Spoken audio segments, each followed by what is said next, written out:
All right, for this one, we're gonna take a little trip. Picture this, the bustling, super aromatic lanes of Old Delhi. We're here to uncover a story. It's about a humble chai stall, a young boy, and a secret that's been, well, brewing for generations. So let's just start with a big question right out of the gate. It's a question this whole story is gonna answer in a really beautiful, kind of unexpected way.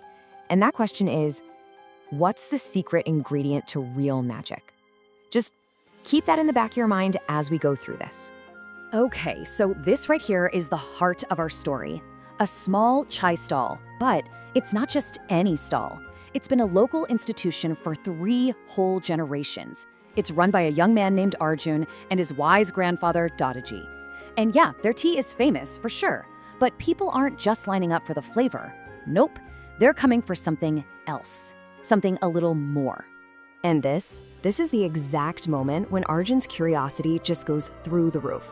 He's watching a customer show up and she looks completely drained, totally heartbroken. Dadaji just calmly serves her a cup of his chai and, just minutes later, her entire vibe just changes. She leaves with a smile, humming a little song, and Arjun sees this and he just knows. He knows something really special is happening here. So that's what brings us to the heart of this whole mystery, right? Let's dig in and figure out what's really going on behind that counter. First up, the alchemy of care. All right, so the moment comes. Dadaji finally reveals the big family secret. He pulls out this small, old copper box, opens it up, and shows Arjun this shimmering golden powder. He explains it's made from the petals of the Sanjivani flower, this mythical plant from the Himalayas. But here's the thing. Its power isn't physical, it's all emotional. He says it cures the heart.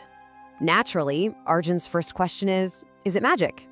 But Dadaji gives him a much deeper answer. He says, no, it's something better, way better than simple magic. Turns out, the powder itself is just a catalyst. The real power, that comes from combining it with intention and just genuine care. And Dadaji really breaks it down for him. He says that powder, it's totally useless without empathy. He explains that he has to connect with his customers, to really understand their struggles and genuinely want to help them. That's the only way the so-called magic can actually work. And here's how he actually puts this into practice, which is so cool. He learns to read the heart. So he'll look at an angry rickshaw driver and see that he's not just angry, he's actually worried sick about something. Or he'll see a super confident looking student and know they're secretly terrified on the inside. So he brews each cup not for the emotion they're showing, but for the deep down need they can't even put into words. Okay, so things are going well. But now we get to the next part of the story. And this is where this beautiful tradition is suddenly threatened. And all of the responsibility lands squarely on young Arjun's shoulders. This is the test of a chai wallah. And wow, the story takes a really dramatic turn here.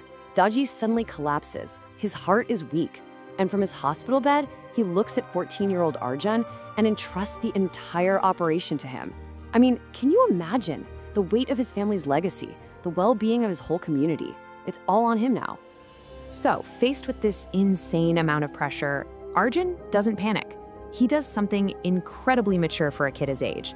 He takes all his grandfather's wisdom, everything he's learned, and he boils it down into a clear 3-step process. This becomes his roadmap, his guide for every single cup of chai he makes from here on out. And his very first test comes right away. A regular customer, Mrs. Sharma, comes to the stall and she's just devastated, in tears. So Arjun puts his new method to the test. He observes her pain, he gently asks her what's wrong, and then he brews her chai with a very specific, very powerful intention to give her courage. And you know what? The effect is immediate. It's profound. After just 1 cup of that chai, Mrs. Sharma's despair, it just transforms into resilience. She finds the strength she needed to face her crisis head on. Arjun's method, it works. He passed the first test. But it doesn't just stop at the chai stall. This is what's so amazing. The positive emotions Arjun is serving up, they start to spread. It creates this ripple effect of compassion throughout the whole community. The customer who gets a dose of peace is suddenly more patient in traffic. The person who gets a cup of joy is a little kinder to their colleagues at work. It just keeps going. Well, all this success starts to attract a new kind of attention. And this leads us to the story's ultimate conflict. Let's get into this defining moment. Wealth versus purpose. So one day, the sleek car pulls up. Out steps this powerful, wealthy developer, a guy named Rajesh Kapoor. And he's not there for a cup of tea. Nope, he's there for a business deal. He's heard the stories and he wants to buy the secret recipe and turn this beautiful, heartfelt tradition into a massive commercial empire. And the offer he puts on the table, it's absolutely life-changing, especially for a 14-year-old kid running a small chai stall. 1 million rupees. I mean, that's enough money to solve all of his family's problems, to live a life of comfort he's never even dreamed of. And this right here is the fundamental clash of worldviews. You've got the developer who sees a product, something that can be standardized, scaled, mass-produced. But Arjun, he understands that the product is the human connection itself, and that's something you just can't put on an assembly line. So, faced with this incredible, almost impossible temptation, Arjun makes his choice. He turns down the fortune. He looks this powerful man in the eye and explains that the magic is just not for sale. And his final line is so powerful. He chooses purpose over profit. He says, "I'd rather be useful." So what happens when you make a choice like that? When you choose service over self-interest? Well, the story's beautiful conclusion reveals the true secret ingredient.